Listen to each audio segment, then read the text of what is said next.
कैसे हो? उम्मीद करता हूँ आप सब अच्छे होंगे। मैं 360 डिग्री के यूट्यूब चैनल पे आप सभी का स्वागत है। और अभी तक हमने एक्सरसाइज डिटर्मिनेंट की एक्सरसाइज 4.1 कर ली, जिसमें हमने डिटर्मिनेंट निकालते कैसे हैं उसके बारे में हम डिटेल से उससे रिलेटेड क्वेश्चन के। फिर हमने 4.2 और ओल्ड में 4.3, क्योंकि ओल्ड की 4.2 तो हटा दी गई, ओल्ड एनसीईआरटी की प्रॉपर्टीज ऑफ डिटर्मिनेंट तो हटा दिया गया है। तो न्यू के हिसाब से 4.2, जिसमें क्या था, एरिया ऑफ ट्रायंगल, उसके बारे में हमने डिटेल से अध्ययन किया, उससे रिलेटेड हमने क्वेश्चंस किए। और आज जो हमारा चैप्टर है एक्सरसाइज है 4.3, ये न्यू के हिसाब से, ओल्ड के हिसाब से 4.4, और जो किससे रिलेटेड है, माइनर्स एंड कोफैक्टर से। कोफैक्टर कैसे निकालते हैं, माइनर कैसे निकालते हैं, इनके बारे में इसमें इससे रिलेटेड क्वेश्चन है। तो आज हम इससे रिलेटेड क्वेश्चन करेंगे। Myself BL, NIT Jalandhar alumnus, NET JRF GATE qualify. Okay, ये मेरे बारे में थोड़ी सी आपके पास डिटेल है। तो ओके, तो शुरू करते हैं। 4.3 माइनर और कोफैक्टर निकालते कैसे हैं, वो क्वेश्चंस के थ्रू ही हम डिस्कस करते रहेंगे कि किस तरह से निकलता है माइनर कोफैक्टर, और कोफैक्टर का यूज करते हुए डिटर्मिनेंट निकलता कैसे है उसके बारे में भी हम आज इसमें डिस्कस करेंगे। तो ये हमारा पहला क्वेश्चन है, और पहले क्वेश्चन में आपको जो दे रखा है वो फर्स्ट क्वेश्चन दे रखा है, उसके दो पार्ट हैं। उसमें सबसे पहले वाला जो क्वेश्चन है उसके माइनर्स हमें बताने हैं, उसके क्या करने हैं, माइनर्स हमने से पूछा है। क्या पूछा है हमसे, माइनर्स। ओके, सबसे पहले वाला क्वेश्चन जो दे रखा है वो फर्स्ट वाला क्वेश्चन, और फर्स्ट वाले क्वेश्चन को ध्यान से देखना, माइनर निकलते कैसे हैं। सबसे पहले मैं माइनर्स के बारे में बताता हूँ आपको। माइनर्स जैसे मान लो इस पॉइंट का माइनर जो होता है, हर एक डिटर्मिनेंट के हर एक एलिमेंट का अलग अलग निकलता है। ओके, डिटर्मिनेंट के हर एक एलिमेंट का अलग अलग से माइनर्स निकलते हैं। ओके, तो हम माइनर्स निकालते कैसे हैं उसके बारे में थोड़ा सा हम बात कर लेते हैं। जैसे मान लो हमें इस वाला जो एलिमेंट है, 2 वाला एलिमेंट है, उसका माइनर निकालना है। तो इस ये किस रो में है, उस रो को और उस कॉलम को स्किप कर दो, बाकी क्या बच गया। तो माइनर जो होगा 2 का, या फिर वो तो माइनर ऑफ एलिमेंट 2, या फिर आप उसको ऐसा बोल सकते हो कि वो कौन सी रो कौन से कॉलम में है, फर्स्ट रो फर्स्ट कॉलम में है तो उसको M11 बोल सकते हो, या फिर आप कह सकते हो माइनर ऑफ एलिमेंट 2, ऐसे बोल सकते हो। तो ये क्या होगा, इस रो को इस कॉलम को स्किप कर दो, बच क्या गया 3, तो ये M11 होगा। अब जब मुझे -1 -4 का माइनर निकालना है, तो इस रो को इस कॉलम को स्किप कर दोगे, तो देखो वैसे तो क्या बोला जाएगा, ये कौन सी रो, फर्स्ट रो, और सेकंड कॉलम में तो M12 बोला जाएगा, और वैसे क्या बोला जाएगा, माइनर ऑफ एलिमेंट -4, और वो क्या आएगा 3। ठीक है, ये माइनर्स हो जाएंगे। इसी तरह से 0 का माइनर आपको पता है, इस रो को सॉरी इस कॉलम को इस रो को स्किप कर दूंगा, तो M21 आपके पास जो आ जाएगा वो -4 आ जाएगा। इसी तरह से M22 आपके पास जो आ जाएगा वो 2 आ जाएगा। तो इस तरह से आपके पास माइनर निकलते हैं, इस तरह से आपके पास जो है वो माइनर्स निकलते हैं। अब सेकंड जो फर्स्ट का जो सेकंड एग्जांपल दे रखा है, उसमें आप ये कहो कि माइनर ऑफ एलिमेंट A, या फिर आप कहो ये फर्स्ट रो फर्स्ट कॉलम का एलिमेंट है तो M11 बोलो, या फिर आप इसको ऐसा बोल सकते हो माइनर ऑफ एलिमेंट A, दोनों एक ही बात। ठीक है, या तो माइनर को M से रिप्रेजेंट करते हैं। तो देखो इस रो को इस कॉलम को स्किप कर दूंगा तो बच क्या गया D, तो इसका माइनर ये है। इसी तरह से आप M12 का मतलब सीधा सा होगा फर्स्ट रो सेकंड कॉलम के एलिमेंट का माइनर।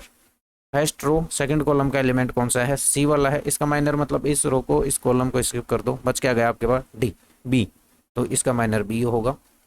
इसी तरह से आपके पास सेकंड रो फर्स्ट कॉलम का एलिमेंट का माइनर C होगा, और इसी प्रकार से आपके पास सेकंड रो सेकंड कॉलम के एलिमेंट यानी D का जो माइनर होगा, इस रो को इस कॉलम को स्किप करने के बाद क्या आ जाएगा A।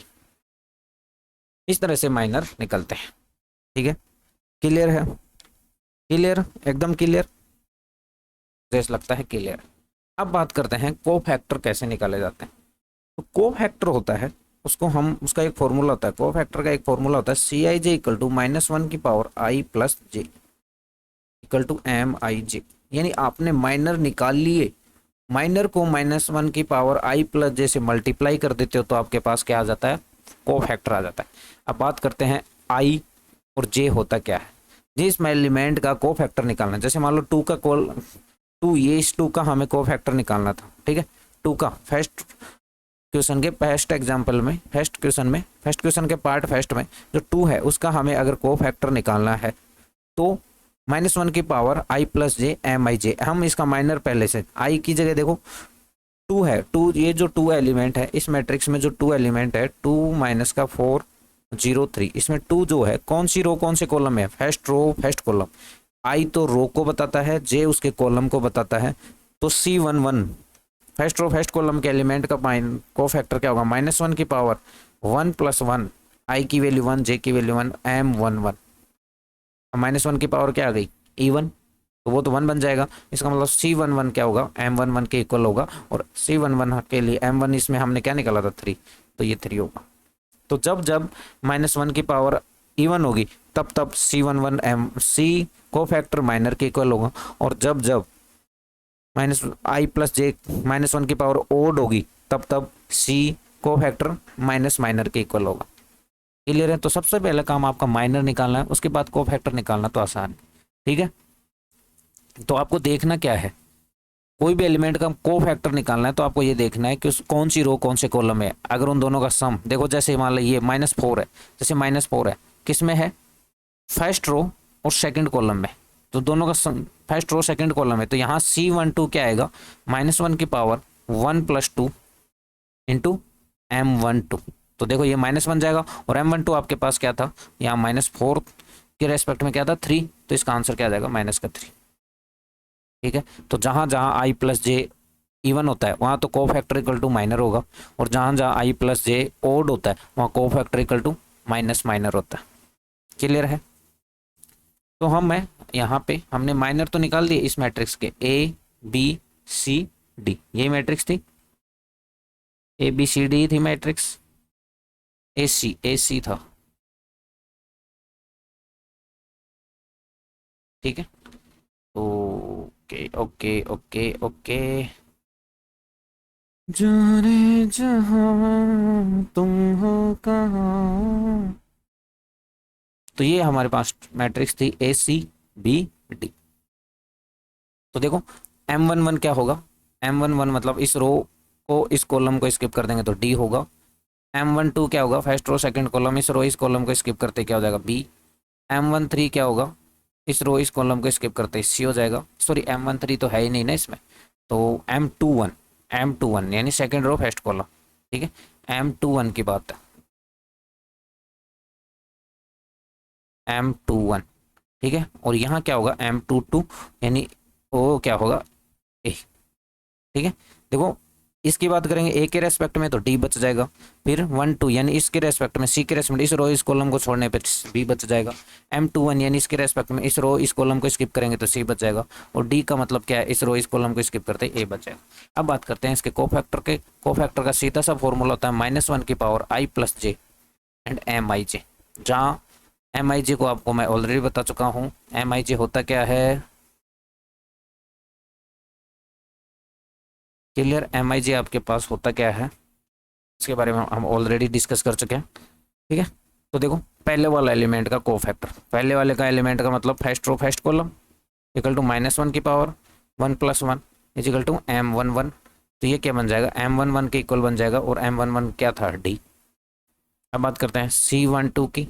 C12 मतलब -1 की पावर 1 + 2, यहाँ बनेगा M12 इज इक्वल टू कितना आ जाएगा, माइनस का M12 इज इक्वल टू बन जाएगा माइनस का B, ठीक है। इसी तरह से करेंगे C21 की बात, तो -1 की पावर क्या बनेगी 2 + 1 M21 इक्वल टू माइनस का M21, और M21 क्या था C, तो इसका आंसर आ जाएगा माइनस का C1। C22 -1 की पावर क्या हो जाएगा 2 + 2, और यहाँ क्या बनेगा M22 क्या था A, और ये भी क्या बनेगा पॉजिटिव, तो ये बन जाएगा A। ये इसके कोफैक्टर आ गए माइनर को। तो कोफैक्टर माइनर के या तो इक्वल होंगे या उसके माइनस के इक्वल होंगे, सिर्फ इतना सा फर्क है। क्लियर है, मेरे हिसाब से आपको समझ में आ गया होगा। ओके, तो सीधी सी तो इस तरह से माइनर और कोफैक्टर निकालते हैं। अब बात करते हैं हमें 3x3 मैट्रिक्स के माइनर और कोफैक्टर किस तरह से निकालते हैं। तो हमारे पास जो 3x3 की मैट्रिक्स पहले दे रखी है वो दे रखी है 1 0 0 0 1 0 0 0 1। Same process, same process. पहले वाले इस एलिमेंट का माइनर निकालना है, तो इसका मतलब इस वाला एलिमेंट कौन सा रो कौन से कॉलम में, M11 में। तो इस रो को इस कॉलम को स्किप कर दो तो इसके माइनर में क्या बच जाएगा, 1 0 0 1। इस रो इस कॉलम को स्किप करने के बाद हमारे पास क्या बच गया, सिर्फ ये वाला। तो क्या थे हम, कोई आ गया था तो मुझे वीडियो को पॉज करना पड़ा। ओके। तो अब इसका देखो को फैक्टर, ये माइनर हो गया, इस तरह से माइनर निकलता है।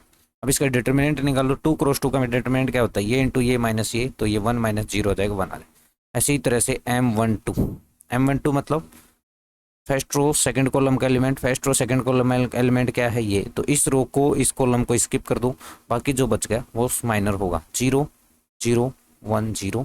तो ये क्या होने वाला है, 0। इस 0 से कोई मतलब नहीं है, याद रखना है ना, कहीं आप 0 से मल्टीप्लाई करके ऐसा कर दो। इसी तरह से आपके पास M13 क्या आने वाला है, यानी ये M13 यही तो होता है। तो इस रो को इस कॉलम को स्किप कर दे, अंदर क्या बचेगा, 0 1 0 0, दिस इज इक्वल टू 0। इसी तरह से आपके पास M21 मतलब ये वाला एलिमेंट, इस रो को इस कॉलम को स्किप कर दो, क्या बचेगा, 0 0 0 1। तो 0 0 0 1 ये भी क्या बनेगा, 0। इसी तरह से आप M22 निकाल लो, M22 मतलब इस रो इस कॉलम को स्किप कर दो, सॉरी ये 2 है, M22 इस रो को इस कॉलम को, सॉरी इस रो को इस कॉलम को स्किप करते हैं, अंदर क्या बनेगा, 1 0 0 1, तो ये बनेगा 1। इसी तरह से आपके पास जो बनने वाला है M23 भी आपके पास जो बनेगा, M23 ये वाला एलिमेंट है, तो इस रो को इस कॉलम को स्किप करते क्या बन जाएगा, 1 0 0 0 1 0 0 0, ये बन जाएगा 0। ठीक है। इसके बाद आपके पास M31 बच जाएगा। M31 का मतलब क्या है, इस रो को इस कॉलम को स्किप कर दोगे, इस रो को इस रो को इस कॉलम को स्किप कर दोगे, तो अंदर क्या बच जाएगा, M31 के 0 0 1 0, ये बन जाएगा 0। इसी तरह से M32 का मतलब इस रो को इस कॉलम को स्किप कर दो, इस रो को और इस कॉलम को स्किप कर दोगे, अंदर बच जाएगा 1 0 0, ये बनेगा 0। एंड इसी तरह से आपका M331 जो आ जाएगा वो आपके पास आ जाएगा 1 0 0 1, ये इक्वल टू बनेगा 1। ठीक है। आपके पास M11 क्या है, 1। उसके बाद M221 1 बना है और एक M33 बना है 1, बाकी सब 0 है। तो देखो मुझे एक बात बताओ, वो फैक्टर जो होता है वो CIJ इक्वल टू क्या होता है, -1 की power I plus J equal to MIJ। तो अगर MIJ ऑलरेडी 0 है तो -1 की power I plus J even हो ऑड हो क्या फर्क पड़ता है। तो इसका मतलब सिर्फ हमें, बाकी में तो कोई दिक्कत नहीं है। तो देखो M11 का हिसाब से C11 क्या होगा, C11 होगा -1 की power 1 + 1 equal to M11 equal to, clear है, क्या होगा, ये होगा। और ये क्या है, ये 1 बनेगा, और M11 क्या है, अब मुझे बताओ C12 क्या होगा, 0, क्योंकि M12 0 है। इसी प्रकार से C13 भी क्या होगा, 0। इसी तरह से क्या होगा, C21 भी क्या होगा, 0। और इसी हिसाब से आपके पास लास्ट में आ जाता है C22 क्या होगा, -1 की पावर 2 + 2 M22 क्या है, 1, और ये भी क्या बनेगा, 1, तो 1। इसी तरह से फिर C23 क्या होगा, 0, क्योंकि M23 0 है। C31 भी 0 होगा क्योंकि M31 0 है। C32 भी 0 होगा क्योंकि M3 0 है, 32 0 है। और इसी प्रकार से C33 आपके पास आ जाएगा 1। तो ये आपके कोफैक्टर और माइनर हो गए 3 क्रॉस 3 मैट्रिक्स के, क्लियर है। अगेन अपने पास एक मैट्रिक्स है और उसके माइनर्स और कोफैक्टर को निकालने की कोशिश कर लेते हैं आपके हिसाब से। जो हमारे पास मैट्रिक्स है उसके बारे में हम थोड़ा सा बता देता हूँ। मैट्रिक्स हमारे पास, सॉरी डिटर्मिनेंट जो हमारे पास है वो कैसा ऐसा दे रखा है, 1 0 4, ठीक है, 3 5 -1, 3 5 -1 एंड 0 1 2। अगेन अपना यही काम है, M11 मतलब इस रो को इस कॉलम को स्किप कर दो, बच क्या गया, 5 -1 1 2, तो कितना आएगा, 5 × 2 10, 10 + 1 11। फिर उसके बाद M12 का मतलब M12 एलिमेंट ये है 1 2 1 2, यानी फर्स्ट रो सेकंड कॉलम का एलिमेंट 0 है, तो इस रो को इस कॉलम को स्किप कर दो, अंदर क्या बच जाएगा आपके पास, 3 -1 0 2, तो ये आपके पास क्या आ जाएगा, 6।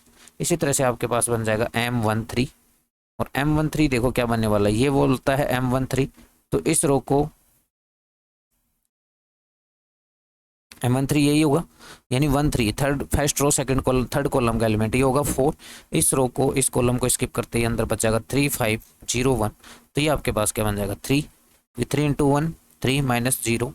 इसी तरह से आपके पास क्या आ जाएगा M21। अब 21 पे आ गए सेकेंड रो फर्स्ट कॉलम में, second row sorry second row first column, तो ये होगा सेकेंड रो फर्स्ट कॉलम का एलिमेंट। इस रो इस कॉलम को इस रो को स्किप कर देंगे तो आपके पास क्या बन जाएगा 0 4 1 2 बचेगा। तो ये क्या आ जाएगा -4, ठीक है। इसके बाद आपके पास होता है M22। M22 मतलब ये वाला element, second row second column का एलिमेंट ये। तो इस रो को जिसको मैं मार्क कर रहा हूँ, ठीक है, इस रो को और इस कॉलम को हमें स्किप करना है। बच क्या गए बाकी 1 4 0 2, क्लियर है। तो 1 4 0 2 बच गए तो आपके पास ये कितना आ जाएगा 2 आ जाएगा। इसी तरह से आपके पास बनेगा M23 और M23 के आगे M23 के मतलब क्या होगा ये वाला एलिमेंट M23 यही है सेकंड रो थर्ड कॉलम का एलिमेंट। ये इस रो को इस कॉलम को स्किप कर देंगे, जिस रो जिस कॉलम में जो एलिमेंट होता है उसको स्किप कर दो, बाकी जो बच गया उसको लिख दो 1 0 0 1। तो ये बन जाएगा आपके पास 1, ठीक है। इसी तरह से अब आपको और निकालने हैं, एक निकालना आपको M31 और M31 आपके पास जो होगा वो क्या होगा, ये है थर्ड रो फर्स्ट कॉलम का एलिमेंट। इसको ये थर्ड रो में थर्ड रो को स्किप कर दो, फर्स्ट कॉलम में फर्स्ट कॉलम को स्किप कर दो। तो बाकी आपके पास जो बन जाएगा 0 4 5 -1 बचेगा। तो ये आपके पास आ जाएगा -20। इसी तरह से M32 तो क्या होता है ये वाला एलिमेंट। तो इस रो इस कॉलम को स्किप कर दो तो आपके पास अंदर जो बच जाएगा वो बन जाएगा 1 4 3 -1 1 4 3 -1। तो ये जो होता है ये -1 माइनस का 13 बच जाएगा M32 माइनस का M32 क्या बच जाएगा -13, क्लियर है।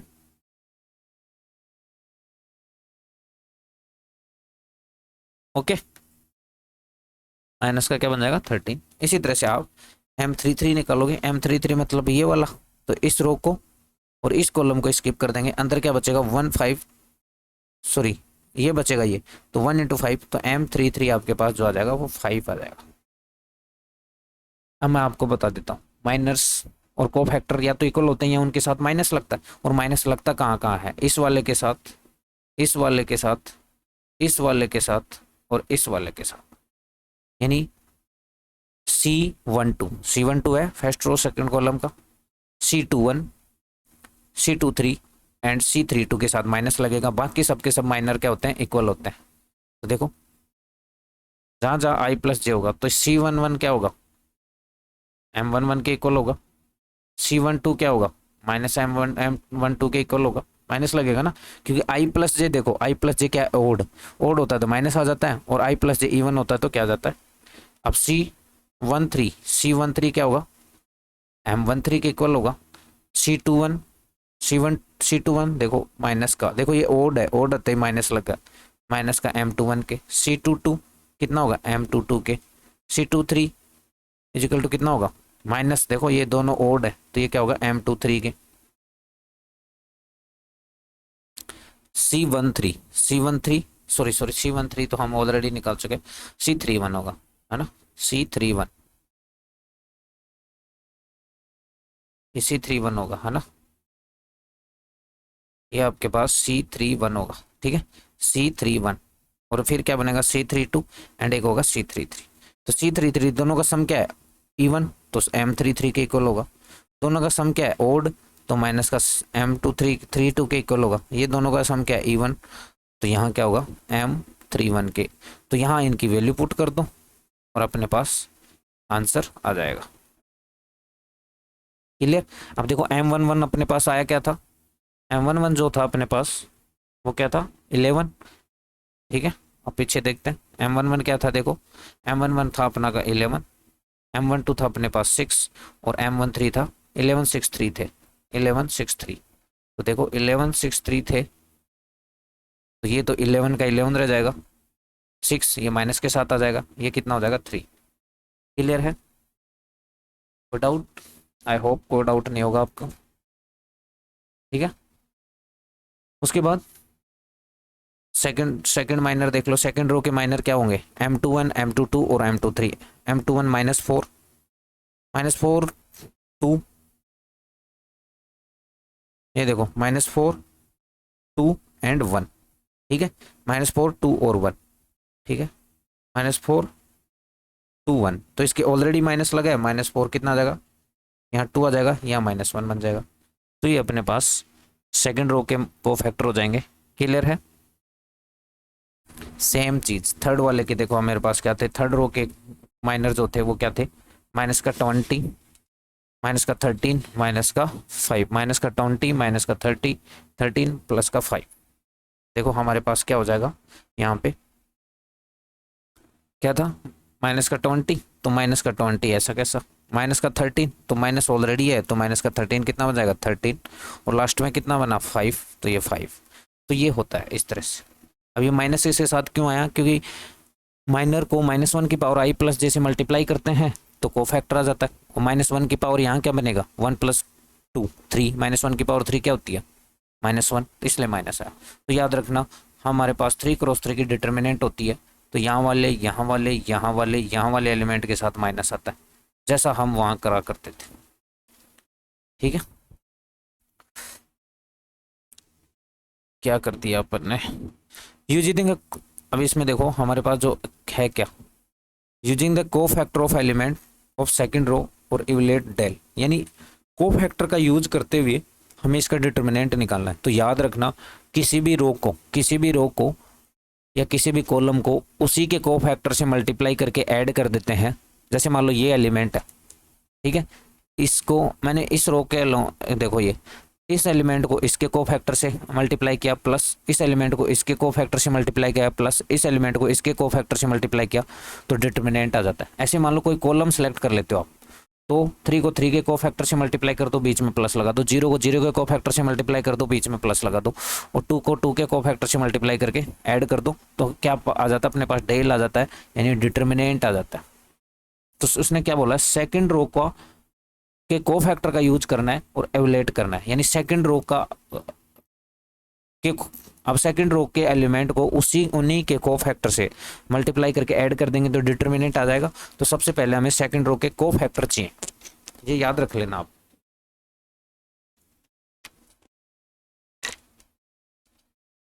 किसी रो या कॉलम को उसी के कोफैक्टर से मल्टीप्लाई करके ऐड कर देते हैं तो क्या आ जाता है डिटर्मिनेंट, और किसी रो या किसी कॉलम को किसी दूसरी रो या कॉलम के कोफैक्टर से मल्टीप्लाई कर देते हैं तो वो आता है 0। ये डिटर्मिनेंट की प्रॉपर्टी होती थी जो आपके सिलेबस से हटा दी गई। तो हमें सेकंड रो के कोफैक्टर चाहिए सबसे पहले, सेकंड रो के कोफैक्टर मतलब ये चाहिए, तो उसके लिए हमें सबसे पहले चाहिए क्या माइनर। तो ये देखो हमें माइनर कौन सा चाहिए M21, और M21 क्या होगा, इस रो को इस कॉलम को स्किप करते क्या बन जाएगा 3 8 2 3। तो ये देखो आपके पास कितना आएगा 9 - 16, दिस इज इक्वल टू -7। दूसरा चाहिए M22, और M22 क्या हुआ, इस रो को इस कॉलम को स्किप कर देंगे तो अपने पास बन जाएगा 5 8 1 3। तो कितना बन जाएगा 15 - 8, और ये कितना बन जाएगा आपके पास 7। दूसरा होगा M23, M23 देखो क्या होता है, इस रो इस कॉलम के, तो इस रो इस कॉलम को स्किप कर देंगे तो हमारे पास क्या बन जाएगा, देखो 5 3 और 1 2, 5 3 और 1 2। तो ये आपके पास कितना बन जाएगा 10 - 3 = 7। मैंने आपको को फैक्टर निकालते हुए बताया था, इस वाले एलिमेंट के साथ इस वाले एलिमेंट के साथ इस वाले एलिमेंट के साथ इस वाले एलिमेंट्स के साथ माइनस आता है, और को फैक्टर का फॉर्मूला क्या होता है CIJ = होता है -1 की power I + J and MIJ। देखो आपकी NCERT में को फैक्टर को A से दे रखा है तो कोई फर्क नहीं पड़ता है ना, हम यहाँ C से लिख रहे हैं, आपकी NCERT में A से दे रखा है तो आप A लिख सकते हो। ठीक है, तो देखो सबसे पहले माइनर चाहिए, को फैक्टर चाहिए, को फैक्टर कौन सा चाहिए C12। तो देखो इन दोनों C12 यानी I 1 है और J क्या है 2, तो -1 की पावर क्या आएगी 1 + 2 × M12। ये किसके इक्वल होगा माइनस का M12 के, यानी कितना आ जाएगा 7। M12 कितना था ऐसे ही C22 कितना होगा -1 की पावर 2 + 2 M22, और ये देखो M22 के इक्वल होगा और वो कितना है ऑलरेडी 7। C23 देखो कितना होगा -1 की पावर 2 + 3 M23 = कितना होगा माइनस का M23। देखो इसके साथ एक माइनस आ रहा है, इसके साथ माइनस आ रहा है, तो ये कितना बन जाएगा आपके पास -7। अब देखो इस रो के एलिमेंट को इसके कोफैक्टर से मल्टीप्लाई करने पर डिटर्मिनेंट आ जाता है। ठीक है, तो हम क्या करेंगे देखो टू का कोफैक्टर कितना है 7, 0 का कोफैक्टर कितना है 7 और 1 का कोफैक्टर कितना है -7। तो डिटर्मिनेंट अपने पास जो होने वाला है, जो डिटर्मिनेंट होगा उस रो को उसके कोफैक्टर से मल्टीप्लाई कर दो 2, और 2 का कोफैक्टर कितना है 7 प्लस 0, 0 का कोफैक्टर कितना है 7 प्लस 1 और 1 का कोफैक्टर कितना है -7। तो हमारे पास जो डिटर्मिनेंट आ गया वो कितना आ गया 7। आप चाहे जैसे इसको सोल्व करो, इसका डिटर्मिनेंट जो है वो 7 ही आएगा। आपको जैसा अच्छा लगे वैसे सोल्व कर लो, इसका डिटर्मिनेंट हमेशा 7 ही आने वाला है। ठीक है, जरूरी नहीं है। देखो इसमें हमारे पास ये बोला है कि इस सेकंड रो के कोफैक्टर का यूज करते हुए, तो किसी भी रो को उसी के कोफैक्टर से मल्टीप्लाई करके ऐड कर दे तो वो क्या आता है डिटर्मिनेंट। कॉलम भी सिलेक्ट करोगे और कॉलम के कोफैक्टर से मल्टीप्लाई कर दोगे तो वो भी डिटर्मिनेंट आएगा। किसी रो को किसी दूसरी रो के कोफैक्टर से मल्टीप्लाई करोगे तो अपने पास क्या आता है। ओके, अब हम हमारा क्वेश्चन जो है फोर्थ करते हैं, क्वेश्चन नंबर 4 करते हैं हम। देखो सबसे पहले क्वेश्चन में कहा क्या गया है उस पर गौर करना अपने को। Using the cofactor of element of third column, यानी थर्ड कॉलम के कोफैक्टर यूज करेंगे और उसके बाद हमें डिटर्मिनेंट निकालना है। तो इसका मतलब क्या करना है, जो मैंने कहा था किसी भी रो को उसी के कोफैक्टर से मल्टीप्लाई कर दें तो हमारे पास क्या आता है डिटर्मिनेंट। यानी थर्ड कॉलम के कोफैक्टर यूज करोगे तो इसका मतलब थर्ड कॉलम के कोफैक्टर यूज करने हैं, तो इसका मतलब थर्ड कॉलम को इसको इसके कोफैक्टर से मल्टीप्लाई करना है प्लस इसको इसके कोफैक्टर से और इसको इसके कोफैक्टर से मल्टीप्लाई करके ऐड कर देंगे तो हमारे पास क्या आ जाता है डिटर्मिनेंट। तो सबसे पहले ये वाला कोफैक्टर निकालते हैं। कौन सा एलिमेंट है, माइनर निकालना है ना। सबसे पहले अपना काम क्या है, माइनर निकालना। ठीक है, तो सबसे पहले तो हम माइनर निकालते हैं। एलिमेंट कौन सा है ये, फर्स्ट रो का थर्ड कॉलम का, तो M13 और M13 का मतलब इस रो को इस कॉलम को स्किप कर दोगे तो अपने पास क्या बन जाएगा 1y1z। ठीक है, 1y1z बन जाएगा। तो ये क्या बन गया z-y। फिर इसका माइनर निकालते हैं। इसका माइनर क्या होगा, ये सेकंड रो थर्ड कॉलम का एलिमेंट है। ठीक है, तो इस रो को इस कॉलम को स्किप कर दोगे तो आपके पास अंदर बच जाएगा 1x1z। तो अंदर बच जाएगा आपके पास z-x। फिर ये वाला देखो M33 और M33 अपने पास क्या आएगा, इस रो को इस कॉलम को स्किप करते अंदर क्या बचाएगा 1x1z। तो ये क्या बनने वाला है कुछ, सॉरी 1y होगा, जेड नहीं होगा ना नीचे, क्योंकि इसके हिसाब से करना है तो ये y बनेगा ना। ये देखो इसके हिसाब से इस रो को इस कॉलम को स्किप कर दोगे तो 1x1y बनेगा और ये अपने पास बन जाएगा 1 - y - x। माइनर आ गए। माइनर के बाद कोफैक्टर और माइनर में क्या रिलेशन होता है, -1 की पावर i प्लस जैसे मल्टीप्लाई करते हैं आपको पता है CIJ इक्वल टू होता क्या है -1 की power i plus j MIJ। Clear है ये बात, और मैं आपको वैसे भी बता रहा हूँ इन चार जगह तो कोफैक्टर को माइनर को माइनस से मल्टीप्लाई कर दो कोफैक्टर आ जाएगा, बाकी जितने भी एलिमेंट होते हैं उसमें प्लस करना है। ठीक है, तो इसका मतलब देखो इसके साथ माइनस आएगा सिर्फ M23 के साथ। वैसे भी देख लो M13, देखो C13 की बात करते हैं, C13 इक्वल टू क्या होगा -1 की पावर 1 + 3 इक्वल टू M13। तो ये M13 के इक्वल ही आना है।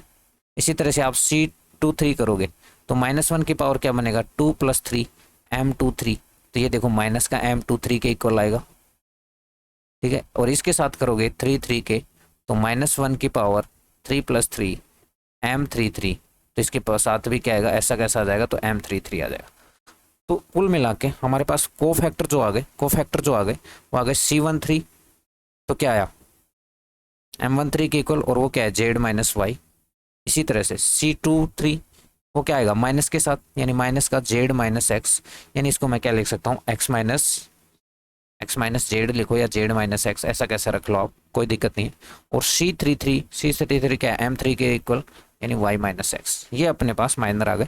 अब मैंने कहा अगर एलिमेंट को yz को इसके कोफैक्टर से मल्टीप्लाई करूंगा, zx को इसके कोफैक्टर से मल्टीप्लाई करूंगा, xy को इसके खुद के कोफैक्टर से मल्टीप्लाई करूंगा तो हमारे पास डिटर्मिनेंट आ जाएगा। तो डेल इक्वल टू हमारे पास जो होने वाला है वो क्या होने वाला है, डेल इक्वल टू क्या हो जाएगा, सबसे पहले एलिमेंट क्या है अपने पास yz, और yz के अलोंग जो होता है कोफैक्टर कितना क्या आया था अपने पास z-y। दूसरा जो एलिमेंट अपने पास वो क्या है zx है।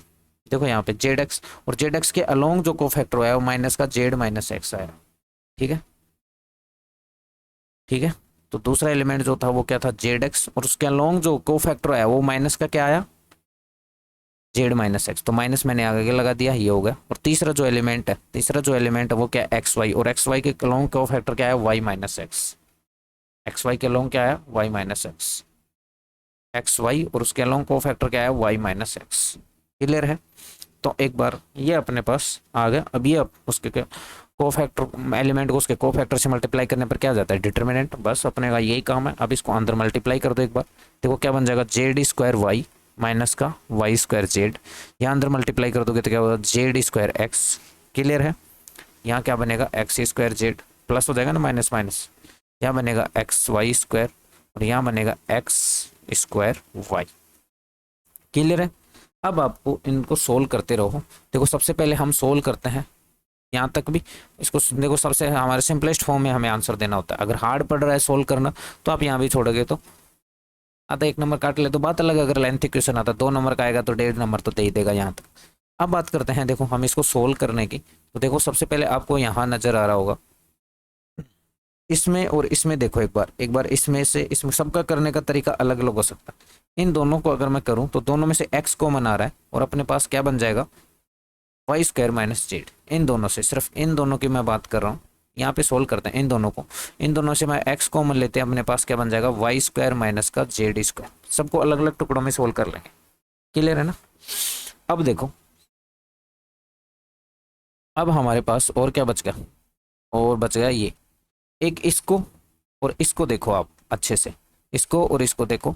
तो यहाँ दोनों से क्या कॉमन आ सकता है, एक्स स्क्वायर। तो इन दोनों से कॉमन एक्स स्क्वायर ले लोगे तो आपके पास क्या बन जाएगा, जेड माइनस वाई। अब बच गए ये दोनों। तो इन दोनों को भी आप एक बार देखो, इनमें से क्या कॉमन आ सकता है, जेड वाई कॉमन आ रहा है। जेड वाई कॉमन ले लोगे तो अंदर क्या बन जाएगा, जेड माइनस वाई। कुल मिला के अब बीच में, सबके बीच में क्या है, प्लस है। तो कुल मिला के अपने पास ये ऐसा बन गया। क्लियर। अब देखो, इसको मैं दो टुकड़ों में लिख सकता हूँ। इसको मैं ऐसा लिख सकता हूँ, वाई माइनस जेड, तो माइनस का y z into y minus z. यहाँ देखो क्या लिखा जाता है, एक्स को y minus z and y plus z. तो यहाँ देखो एक्स स्क्वायर, इसको भी सॉरी इसको भी वाई माइनस जेड कर दूंगा, माइनस कॉमन लेने पे तो हम माइनस बाहर ले लेते हैं। ठीक है, क्या करते हैं, माइनस को बाहर ले लेते हैं, माइनस बाहर ले लो और इसको क्या कर दोगे, वाई माइनस जेड। अब सबसे देखो Y minus Z Y minus Z Y minus Z common आ जाएगा। तो वाई माइनस जेड अगर कॉमन ले लेंगे तो अंदर देखो आपके पास क्या बनेगा, यहाँ से एक्स बच जाएगा, यहाँ से माइनस का वाई जेड बच जाएगा, यहाँ से माइनस का एक्स स्क्वायर बच जाएगा। सॉरी, थोड़ा सा हमने मिस्टेक कर दी। और वो क्या मिस्टेक हमारी क्या हुई कि एक्स के मल्टीप्लाई में वाई माइनस जेड तो कॉमन ले लिया, लेकिन वाई प्लस जेड भी तो बच गया। वाई प्लस जेड भूल गए थे अपन। यहाँ माइनस का वाई जेड हो जाएगा, यहाँ माइनस का एक्स स्क्वायर हो जाएगा। अब अंदर वाले को सोल्व कर लो, ये बार वाई माइनस जेड, इसको अंदर मल्टीप्लाई कर दो, एक्स वाई प्लस का एक्स जेड माइनस का वाई जेड माइनस का एक्स स्क्वायर। क्लियर है, क्लियर है ना। ठीक है, तो वाई माइनस जेड होगा।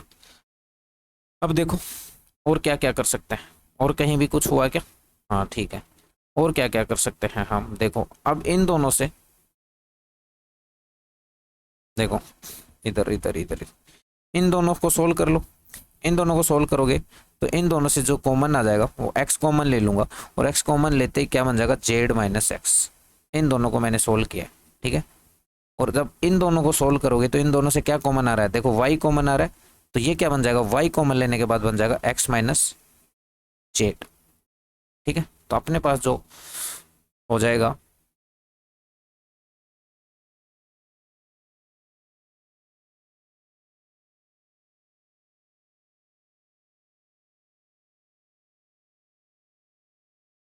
हम पहुंचे क्या, वाई माइनस जेड बाहर था, कहाँ तक पहुंच गए, वाई माइनस जेड अपना जो था वो बाहर था, और अंदर हमारे पास जो बचा वो क्या है, एक बार इसको पूरा लिखते हैं, x y plus x Z minus y z, x y plus x Z,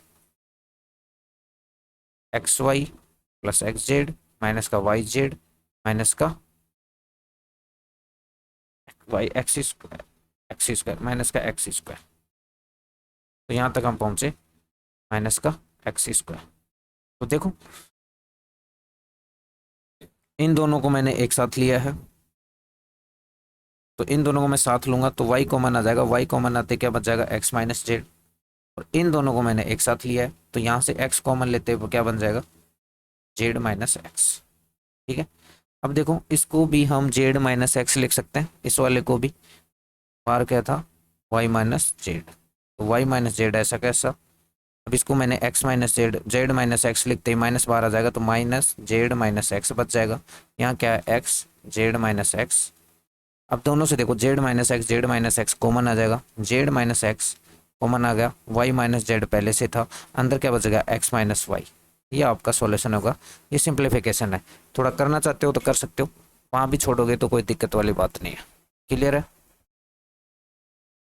ये हमारा एक्सरसाइज का लास्ट क्वेश्चन है 4.3 का, ओल्ड एनसीईआरटी के हिसाब से 4.4 का। तो ये एक्सरसाइज का लास्ट क्वेश्चन है और हमें इसमें बताना है कि कौन सा ऑप्शन करेक्ट है। तो जस्ट सिंपल है, हमें डिटर्मिनेंट चाहिए, और डिटर्मिनेंट चाहिए तो इसका मतलब जिस भी रो को या कॉलम को सेलेक्ट करते हो, जैसे मान लो मैंने फर्स्ट रो सेलेक्ट की तो a11 को इसी के कोफैक्टर से मल्टीप्लाई कर दूं।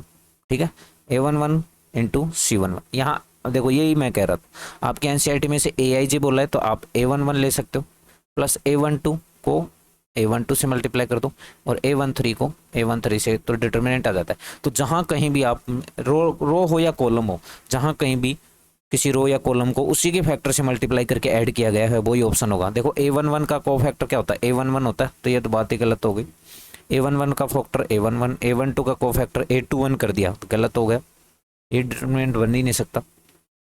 a21 को a11 से मल्टीप्लाई किया गलत, a11 को a11 से, a21 को a21 से, a31 को a31 से, तो ये अपना ऑप्शन करेक्ट होगा।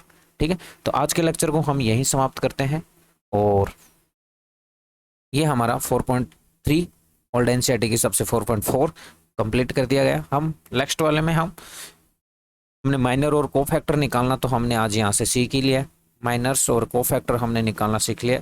तो माइनस और कोफैक्टर के बाद जो वाला पार्ट होता है वो होता है इनवर्स निकालना, इनवर्स ऑफ मैट्रिक्स निकालना।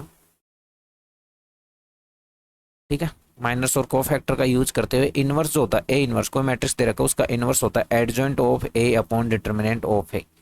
ठीक है, अब बात करते हैं एडजॉइंट की। तो एडजॉइंट कुछ नहीं होता, जो आपने आज कोफैक्टर निकाले हैं उन्हीं की एक मैट्रिक्स बनेगी। जैसे मान लो कि एक मैट्रिक्स बनती है C11 C12, मैं यहाँ कोफैक्टर को ए से नहीं लिख रहा, सी से लिख रहा हूँ, C13। ठीक है, फिर क्या बनेगा, C21 C22 C23, फिर लास्ट वाली क्या होगी, C31 C32 एंड C33। इसका क्या करना है, ट्रांसपोज करना है, ये होता है एडजॉइंट। ठीक है, तो आज के लेक्चर को समाप्त करते हैं यहाँ पे। चैनल के साथ बने रहें। सबसे पहला काम क्या करना है, आपको लाइक करना है, वीडियो को लोगों के साथ शेयर करना है, और अभी तक आपने सब्सक्राइब नहीं किया है, ठीक है, घंटे को नहीं दबाया है तो उस घंटे को दबाओ और नोटिफिकेशन। ठीक है, तो लेक्चर को समाप्त करते हैं। ओ ओके।